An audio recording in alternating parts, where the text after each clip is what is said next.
Creo que sí. Hola, sean todas y todos ustedes bienvenidos a nuestro módulo 5, el último ya de nuestro curso de verano. Aquí en los temas del 11 al 13 vamos a tratar pues, los temas éticos emergentes en el ejercicio de la profesión, los límites legales de la profesión y el asunto de la vocación y el compromiso ciudadano. Creo que el video de Johnny Express es sumamente ilustrativo, clarificador, explícito con respecto a ese gran tema que es el de los efectos o el de los daños colaterales derivados del ejercicio de la profesión, o en este caso de la prestación de un servicio profesional como era el de la entrega de un paquete express. El video, que tiene una sencillez aparente, en realidad tiene una gran profundidad. ¿Por qué? Porque si ustedes piensan, por ejemplo, en el marco de una organización empresarial, como por ejemplo un proceso de reingeniería o de reestructura de todo lo que sería la plantilla de personal, pues nos va a llevar a una serie de consecuencias que tienen efectos no deseados por un lado y otros que pueden ser predecibles. Pensemos en el caso de la reestructura de la plantilla de personal. Por ejemplo,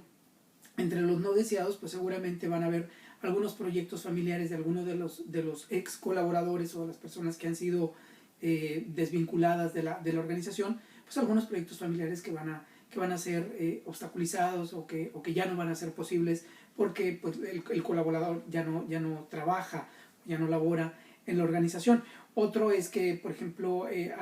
algunos seguros de gastos médicos no se van a pagar, o bien el pago de la hipoteca de aquellas personas que tengan una hipoteca pues corriendo. Seguramente pues esas familias se van a ver pues emproblemadas con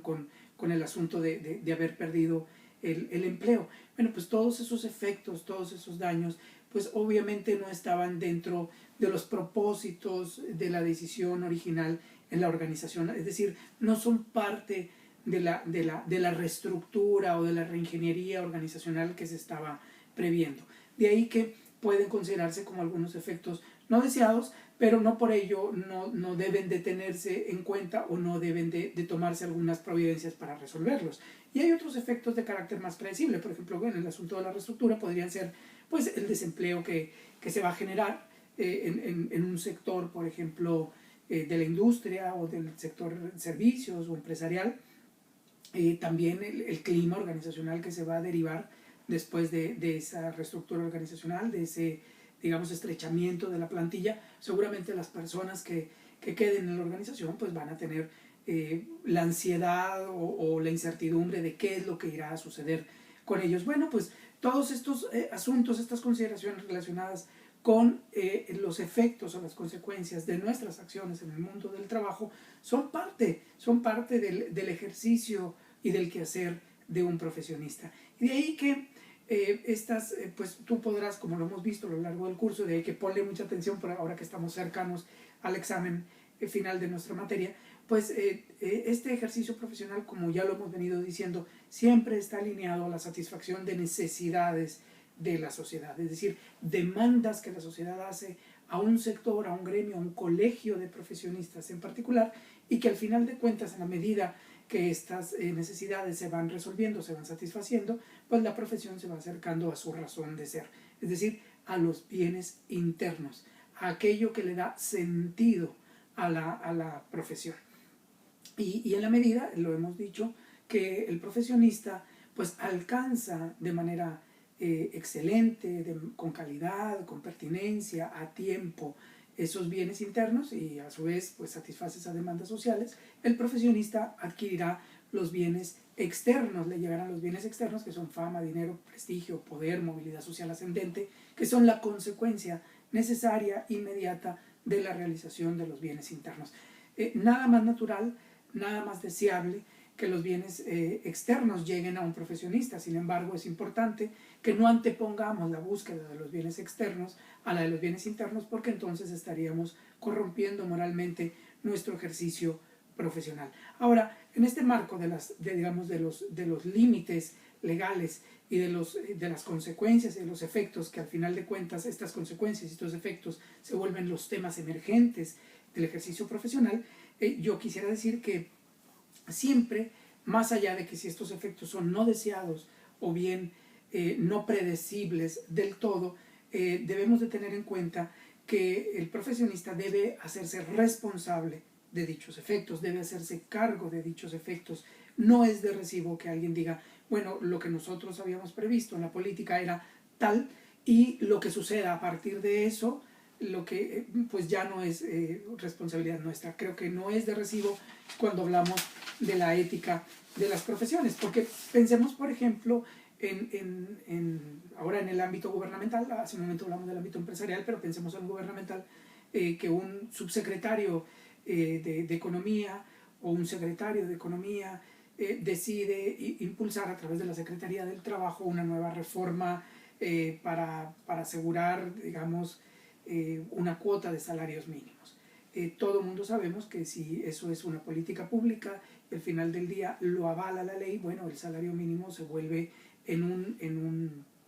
una instancia institucionalizada que tiene una validez y una legitimidad legal. La gran pregunta es, en este momento, dadas las condiciones de precariedad material en la que viven muchísimos trabajadores, tú ya has tenido oportunidad de ver algunos videos relacionados con esto en nuestro curso, la pregunta es si aún y cuando estamos hablando de que el salario mínimo está dentro del marco de lo legal, o sea, es legal, es válido legalmente hablando, la pregunta es si es moralmente justificable o si el salario mínimo es justo para tener una vida digna. Y de ahí viene, nuestro segundo punto en estos temas, pues de ahí viene la gran pregunta de hasta dónde nosotros como profesionistas conscientes, responsables de nuestro impacto en la sociedad, ¿sí? Hasta dónde debemos de apegarnos estrictamente a lo que dice la ley y no dar un pasito más allá de esta, no ir más allá de esta y entonces tomar cartas en el asunto. Aquí es donde, y ese es el sentido de nuestro curso, interviene el juicio o el criterio moral. ¿Hasta dónde entonces la legalidad limita que mi actuación sea plenamente o verdaderamente justa? ¿Hasta dónde una actuación mía apegada al marco de derecho entonces me impide que yo pueda actuar como un ciudadano no solamente comprometido con el ejercicio de su profesión, sino también responsable con el devenir de nuestra sociedad? Y de ahí se deriva, digamos, ya nuestro tercer punto en este breve video, que es el asunto de la vocación. La vocación es, digamos, ese llamado, sí, porque viene de vocare, de esta raíz, de esta voz latina, el llamado hacia la prestación de un servicio que la sociedad requiere. Y en la medida de que este servicio, como ya lo hemos dicho, sea prestado con excelencia, con calidad, con prestancia, ¿sí? en la sociedad y que satisfagamos esa necesidad, pues en esa medida vamos a vernos recompensados por ello. Sin embargo, la vocación, más que la búsqueda de un bien externo o un bien extrínseco en el ejercicio de la profesión, la vocación lo que busca es que el profesionista actúe hacia ese llamado, hacia la realización de lo que debe mover a un profesionista, que en este caso es el bien interno de la profesión, y ese llamado es movido por lo justo, por lo correcto, por lo debido, por lo que es necesario hacer para que el profesionista no solamente actúe como debería de actuar alguien que es muy destacado en un colegio de profesionistas o en un gremio o en un sector, sino alguien que es un ciudadano comprometido con el devenir y con las necesidades actuales de la sociedad en la cual presta ese servicio. No te entretengo más para que le eches muchas ganas con el estudio de los capítulos. Te recuerdo, es bien importante que tú revises con detenimiento las tareas que ya hiciste, revises con detenimiento las lecturas de las cuales sacaste esas tareas, porque es desde esas lecturas del libro, desde esas reflexiones, desde donde vamos a configurar nuestro examen con el cual vamos a evaluar pues el trabajo final, todo el esfuerzo, el empeño final que tú pusiste en este curso. Mucho éxito, nos vemos pronto.